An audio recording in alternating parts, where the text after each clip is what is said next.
তাদেরকে মানুষ হইতেছে না লাল বাসুটা বাইক না হয়েছে একটু আগে লইলে ভালো হতো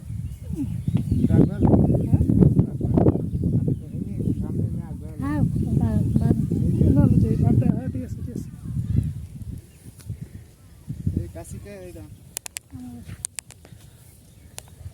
হ্যালো আসসালামু আলাইকুম রহমতুল্লাহ বরকাতুহু। দেখতে পাচ্ছেন আমি একটা বিশাল বড় গাছের পূজা নিছি। সো এটা কিন্তু অনেক ভারী, কিন্তু কি বলবো, এই দেশ গ্রামে থাকলে এরকম কষ্ট করতে হয়। আল্লাহু আকবার।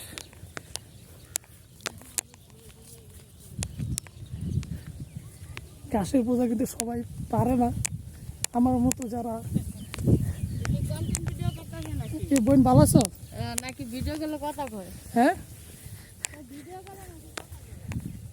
আরে ভিডিও কলে কালে কথা কো।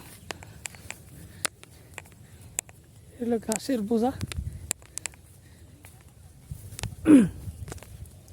আসলে এখানে যারা আপনার এই দেশ গ্রামে থাকে তারা কিন্তু এরকম গরু, আবাদি গরু আছে এবং তারা চাষাবাদ করে কিন্তু তাদের জীবিকা নির্বাহ করে।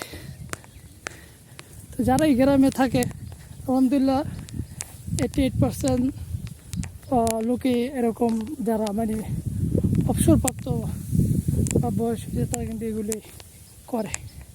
আর এখানে তাদের ছেলেরা বড় হয়েছে বা তাদেরকে কিন্তু অ্যাব্রোডে পাঠিয়ে দিছে।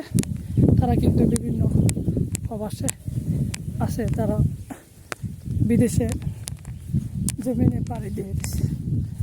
তো আর এই কাজগুলো কিন্তু সবাই বেসিক্যালি করতে চায় না, কারণ এগুলো খুবই হার্ড কাজ, ঠিক আছে। আবার যারা করে তাদের কাছে কিন্তু আবার এতটা হার্ড না।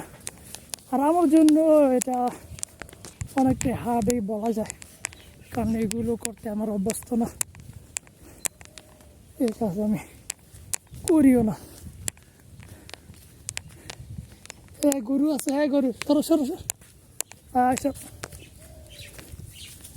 সব এখানে দেখতে পাচ্ছেন কিছু গরু আছে। তো রোদ অনেক বেশি হয়ে যাওয়ার কারণে এই গরুগুলোকে এখানে রাখা হয়েছে। আল্লাহ মা কই রাখবো? হ্যাঁ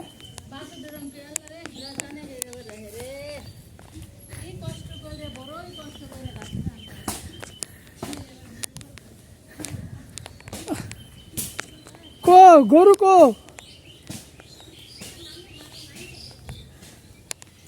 আচ্ছা, ওই মাঠে একটা গরু আছে, আপনাদেরকে দেখাবো। ওই গরুটা কিন্তু অনেক শক্তিশালী একটা গরু। ওই গরুর জন্য কিন্তু এই গাছগুলো আনা হচ্ছে। আর সব গরুরও কিন্তু চকে নামানো যায় না। হ্যাঁ মা গরুর সামনে কি রাখবো? হ্যাঁ আমি কে ঘাস কই রাখবো গরুর সামনে? আচ্ছা, গরুর সামনে রাখতে বলছে, গরু খাবে। দেখতে পারতেছেন এটা হলো দেশি গরু না বিদেশ গরু তাও যাই না।